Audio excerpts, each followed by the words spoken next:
everybody. This is Premium DLX, and today we're casting another game of Starcraft 2. Today the game is between Mouz's Mana, playing as a Protoss player up in the right-hand side here. Mouz is a good Protoss player. I've watched a lot of replays from him. Definitely a pro in his in the art of Protoss control, and he's participated in a lot of tournaments. Won a handful of them himself, and just all around good player. I think we're going to see a really good play out of him. And in the bottom left hand side we have Lucifron, who is actually, I recently found out, is the brother of the other of Vortex, another pro gamer who plays Zerg. And in fact, both of these guys are pro gamers and have actually met in tournaments so far, I think 5 times. And that's pretty intense. I couldn't imagine going against my own brother if I had one in a game of Starcraft, especially for money. I can't see Thanksgiving dinner being too much fun over at the Vortex Lucifron house. Yeah, so you know, how's the family going? Not bad. You beat me in Starcraft yesterday at the tournament. But anyway, we do have a probe coming out. It's going to be Mana scouting through the map. This is Cloud Kingdom, I believe. It's a really good map for macro heavy games, just because there's a lot of expansions. The natural is pretty well protected. You have this little choke point right here, which it becomes relatively easy to defend, especially when you're able to put all your units, concave them either behind it, or it does provide for a pretty good area of attack as well. So it's very, very balanced. This is actually one of my more preferred maps, just because I've played so many custom games on it, messing around and stuff. So it makes it real easy to play on a map that you know a lot more of just from experience. But we do have this, you have the third over here, which is this becomes very difficult to defend, especially when you have pressure coming in from this ramp. You can have units coming in from this area as well, and it can really put you out of position when you want to defend your natural from larger engagements. So that's going to be something that we're going to be seeing. But we do have double gas going down. A cybernetics core is coming up with the warp gates being researched for Mouz, or for Mana, sorry. And we do see the quick expansion coming down for Lucifron. So we are going to be seeing nice little Reaper harass coming up here.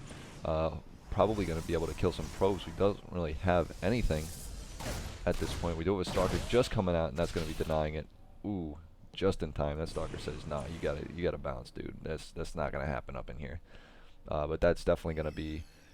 Definitely wanted to get a couple of kills, but he's at least going to be able to scout what the Protoss player is doing up here. He's going to see the warp gate research. He's going to be able to poke around consistently. Maybe be able to take out this probe. Ooh. Oh no. Yes, and it is down. So he takes the 50 mineral loss. In the back here, we do have a couple of Marines coming out for defense, just in case. While this Reaper is over here just doing work, he is able to see so far everything that's going on in this base. Gonna make it real easy for him to figure out what the Protoss player is doing. Gonna see the robotics facility coming down. Hopefully he's going to be able to come back. Oh, and he's forced away just as that robotics facility is put down, so he is not going to be able to scout that. Definitely going to be wanting to see that that's going up. We might be seeing some quick colossi coming out, which would be pretty devastating, especially if all that Lucifron is going to be going for is Marine Marauder. They're just going to eat that army up.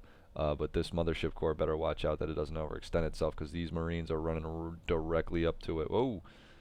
Let's see if we have an engagement over here. And oh no, he's definitely overextended himself. He's not going to be able to get away, and he's going to lose the mothership core. That's going to be a huge loss this early in the game. He's going to have to make another one. Those things are very, very expensive. Oh, such a pain.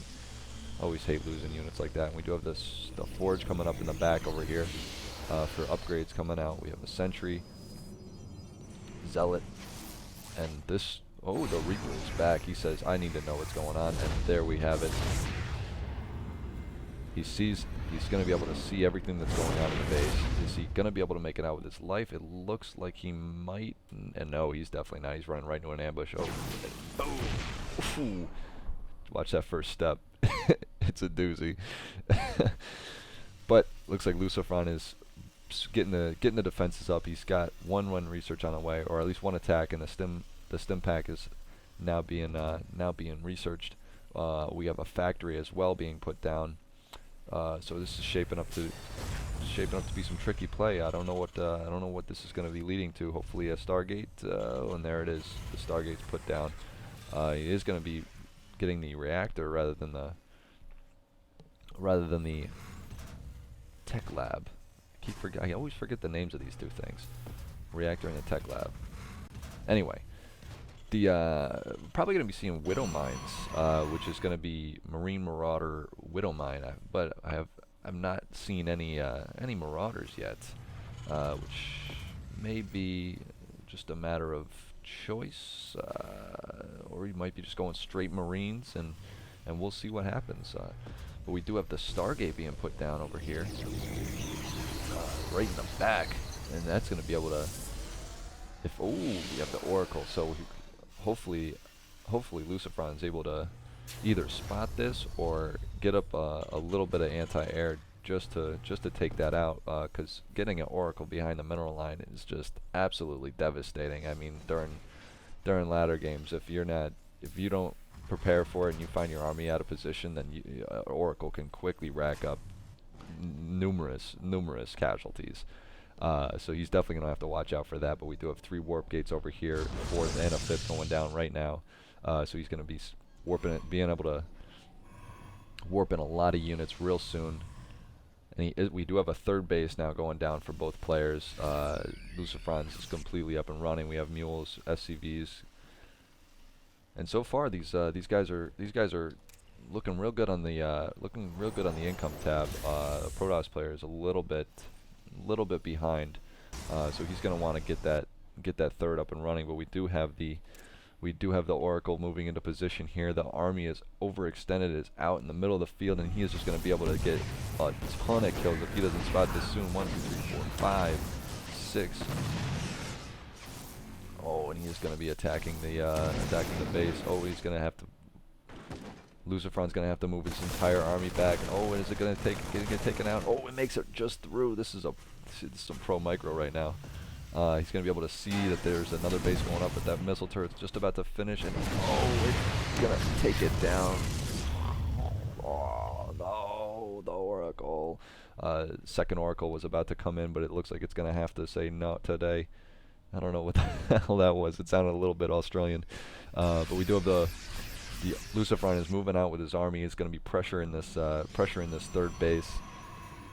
I don't know if he even knows if it's up or not. Yes, he does. But we do have a Colossi in the field, and that is going to absolutely destroy this army if he catches it out of position. And he's going to be attacking right now. There it is. Oh my God, the big, just frying those units alive. Not going to be able to do as much damage as he wanted to with that attack. And he does take a lot of casualties, but he's got 2 units in the medevac, or 2 medevacs full of units. They're dropping them and having to pick them back up. Oh, I can't believe he didn't lose any of those. Oh, he did lose two Marines. We do have another set of medevacs over here, though, and they are going to be, he's going to try to be getting a drop over here, but we do have Stalkers in position to intercept that. I don't know if they're going to be successful. He's got the Marine going up and doing a little bit of scouting to see if that army is still in position. Meanwhile, back at base, don't really have a lot going on over here, but he does do the drop. He's gonna be able to take out both of these Stalkers, start doing damage to the minerals, doing a lot of damage, running through. He's gonna have to get those units loaded up and get out of there real quick. You do not want to be caught in a position where you are going to be losing 2 medevacs full of units. That's going to set him back really far, but he's able to make the clean getaway. The clean getaway should be like a movie name. Oh, and if these units just walk up a little bit, oh no, they could have done some damage. But we do have another huge rollout right here. Gonna be coming up to the third base again, but we do have 2 Colossus now. We do have the Vikings in position to take those out though, so hopefully we'll be able to see. Hopefully this engagement goes a little bit better than the last one. He's putting the shields up. Oh, and this army's gonna have to not come in today. Uh-oh, this one, the one Phoenix is not going to be enough to take out all 4 of those Vikings, and he's going to need to get some anti-air over here to take those out so we can get these Colossi into the fight. Ooh, is it going to be enough? He's going to be taking a lot of damage on that one Colossus. Oh, no, it's going to be going down. He's no answer for this. He needs to get some stalkers in position. He's going to lose his third base. This is... Things... Oh, and we have the drop going down on the main. This is not looking good for mana right now. This is definitely not looking good at all. These Vikings just are going completely unchecked, taking the Colossus out entirely. And this army's going to be able to march right into this base and just take everything out. That is a good game from Mana. Wow. Well, that was it. Mana definitely did not have the answer to those Vikings. Were able to completely annihilate all of his Colossus, even though there were only 2. He definitely needed those to defend the base, and that was, one Phoenix would just not be enough for that. And you know, we had even more Vikings coming in over here. The reinforcements being added in. It was just did not look very good for Mana in that matchup. But we did have a good game. As you can see, Lucifron is a force to be reckoned with. He's able to, he got that economy going, and as soon as his production got started, it was a wrap. But anyway, this was another game of StarCraft 2. So if you guys like it, I will hopefully keep on going with this, and I will catch my fans, my wonderful fans. I'll catch you all later, next time on Premium StarCraft.